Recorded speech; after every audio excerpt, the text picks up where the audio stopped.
Top-up show time here on Saturday at Rosehill. Perfect day, freezing, like absolutely cold, man. What's going on? The best news is the punters are getting knifed here in 3 weeks' time. There'll be no race meeting, but the Sydney Knife Show is on at Rosehill Gardens. Will there be a meeting as well? Oh, there won't be? I think that must be around week. Oh, we could have like backed 3 lures and gone there and slid our own throats. Exactly. Would have been something to do. Yeah, a few movers and shakers, some interesting scratchings today. I note that 2 of the biggest movers on the program are change of tactics horses. Okay, you go. But obviously, yeah, some of the speeders come out, particularly in the latter race, or the last race. But we kick off with the 2-year-old, and True Detective is the firmer in the race, resuming, and Spen, the debutante, is the blower. Now, interestingly, Jeff McMurray's pedigree comments that Goldies get, and as part of that $22 a week gold full of content package, he had a very interesting comment on the pedigree of Spen. So perhaps if the purchasers had known about Jeff's assessment, they may not have gone to $1.5 million. Anyway, yeah, look, I've never thought of that. Yeah, he could. It's something he could build up and maybe affect the price of yearlings. Exactly. Yeah, good on him. Yeah, so look, really interesting race because obviously we've got this Hawks Project horse, and Waller's got a horse that's done everything right. Doesn't necessarily look to have great form, True Detective, but an interesting resumer, and a few other bits and pieces are up and running. So Mounting Yard Mail, obviously, very important. There, I noticed Spend is particularly soft on Betfair, an hour out. So they plenty of 2 to 1. Yesterday was 2:30. Okay, race 2 and. The top 2 are a bit soft, no firmer of any note. I found this fraught race, so Gord said easy, faced off Moral, so we'll wait and see on that one. Yeah, finishing the tapes last night, that faced off, that Call Me Royal race and Monagle ran 3rd, like it's just all leaving me a bit cold. I'm maybe Cinquator, the Freeman. The DF with the no F. Yeah, it's DF with no F, but it did charge at the 200 and raced away. Soft the last bit. Yeah, it'll be an interesting comparison between Saturday form we don't like with away form that doesn't look good enough. Which is from Newcastle as well. Like, yeah. Wow. Now, race 3, the Highway, change of tactics on Nashian, which is not unexpected. Nashian went back to the tail the other day, and it's getting further forward, as is Fly Forward, and G-Boss is not with us today, Glenn. Yeah, he missed a flight, apparently it was a couple of hours late, and by the sounds of it, hasn't turned up at all. So this is the thing, I mean, G-Boss coming from Milner and Sydney, I believe that's the thought going forward for Natural Willer. Will the stewards allow this? Well, they will. What, full-time? Well, I mean... Flights are cancelled all the time. So they now need the riders to be domiciled in Sydney on Friday night? A fucking oath. Fly up Friday. You want to ride on Saturday? Fly up Friday. You get a night away from the missus. I think sounds all right. Unfair. Why?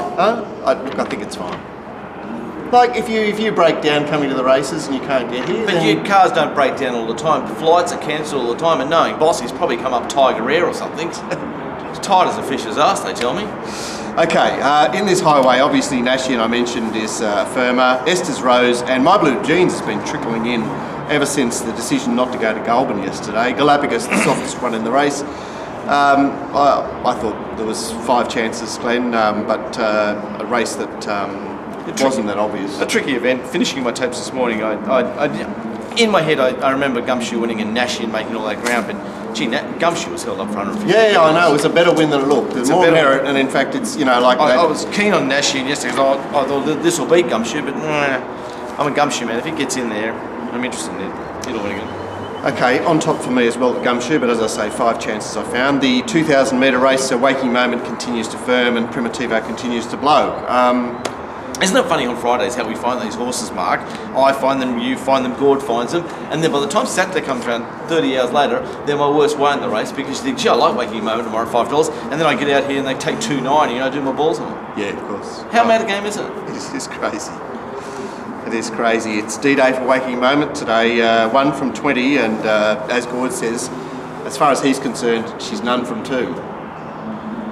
Yeah, I know, but I can imagine my best one in the race is now going to be Primitivo, the horse I didn't like yesterday, but I see it's going to... So, but that's an interesting, it probably bears some discussion on our rant, is, what are you prepared to let the market do to you? Because the market's pushing against that horse and you're going, well, now I'm going to have to make it my best way. But that's a decision you have to make all the time. It's just not. Yeah, I know. It's not a. Oh well, I'm going with this here. I don't know what to say about it. It's like you toss a coin with someone and you want evens head and you think it's going to be head, you think it's a good bet because it's evens and you've got a vibe it's going to be head, but do you take $1.50? No. No, you don't. So what do you do? No, I don't. Spiritual Pursuit, the only firmer, and quite deep in the red now. $1.70 with tab, might be a little bit elsewhere, but nowhere else to go. And that shenanigans that went on Wednesday just seems a bit absurd. Hopefully everyone missed out. Yeah. There's nothing. There's just nothing there. I mean, I know it's your diabolical negative pearl there, 1,000-metre form going anywhere. Yeah. But I know there's nothing to oppose it with. That's the problem. But the problem is it's going to win. Yeah.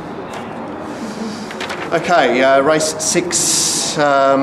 Three scratchings and a couple of important ones. Cyber intervention is a bit soft overnight. I think because it was posted up a little short, priced up. You sort of. I mentioned that it's one of my horses, and I just was shocked to see how popular it was off a midweek run. But yeah, look, I think it's got a great chance. But yeah, it's the soft run in the race. No firmers of any note. Look, the scratchings have made it easier for those horses that looked.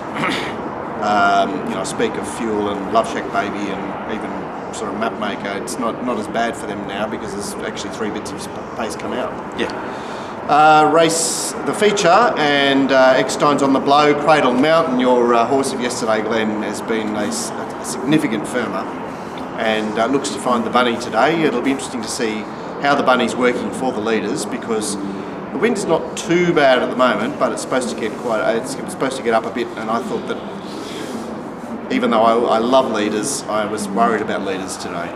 Not $1 for Gord's Tip Goodfellow. It's $17 every board this morning. I thought it would have firmed, and it hasn't. I thought the trial was really good and Goodfellow. I think Gord's on the money there. I think he's got a good chance to win. Speaking of Gord, his girlfriend Al Manzora is the best firmer in race in the penultimate, along with Zonk, who's got a change of tactics. She's getting forward today. Southern Lad, the softest one in the race. He's definitely bisexual, Gord, isn't he? He loves girlfriends and boyfriends. He's got them all in his stable. He likes everything. He's a killer. Yeah. This race, well, I was determined to oppose River Bird after its last win, and I sort of found myself right there with it again today, a little bit reluctantly. Tonsor, a horse that I thought overachieved the other day, but it'll be interesting to see where the horse trades today, given the lack of love for it the other day. Yeah, still top pick with me, Riverbird. I found Star Reflection a little bit, but I thought the DF of back in distance might be. Well, it needs 1200, suitable. it needs a wet track, and it probably needs a low draw. So it's got a low, doesn't it? Yeah, last one in December on the wet track at Randwick with T Berry aboard. The nightcap and Thy Kingdom Comes soft. Oxford Tycoon electing to run here rather than Wyong, and lots of bits of speed coming out. Not lots, but significant bits of speed coming out. Oxford Tycoon could get out of the gates today as opposed to 2 weeks ago and control perhaps. Hateful horse, though, isn't it? A bit. I'm still with Drachenfels to the dirty, filthy Drachenfels. I'll get a job if it wins a race ever again. Okay, you've heard it here. Thy Kingdom Comes the best horse in that race. If it's close to top, it'll win.